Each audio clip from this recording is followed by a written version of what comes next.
Alors il y a une forme d'immigration dont je n'ai pas parlé jusqu'à présent, c'est l'immigration vers le passé. Eh oui. Quand on dit par exemple, quand un immigré par exemple émigre vers la France, mais en plus émigre ou immigre vers l'histoire de la France, c'est encore autre chose. Ce qu'on appelle l'immigration, non plus seulement dans l'espace, mais dans le temps.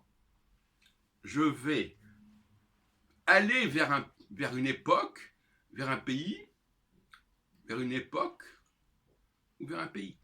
Alors, si je m'approprie la Révolution française, alors que j'arrive en France en tant qu'émigré, bah, j'émigre vers la Révolution. Avec les problèmes que ça pose, c'est-à-dire que quel rapport je vais avoir avec ce passé. Vous me direz que toute personne, même un Français de souche, il va également émigrer vers son histoire.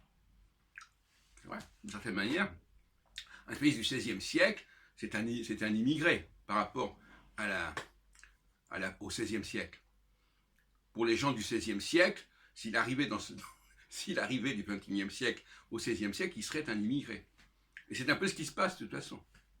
Tous les historiens sont des immigrés, puisqu'ils arrivent dans des régions qui ne sont pas les leurs, qui sont des régions qui leur sont étrangères quelque part, pour toutes sortes de raisons, même si c'est le même pays qu'ils connaissent aujourd'hui, etc.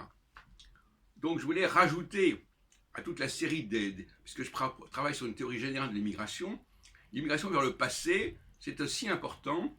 L'immigration de l'enfant qui arrive dans le monde, l'immigration des gens qui se projettent vers l'avenir aussi, c'est aussi une forme d'immigration.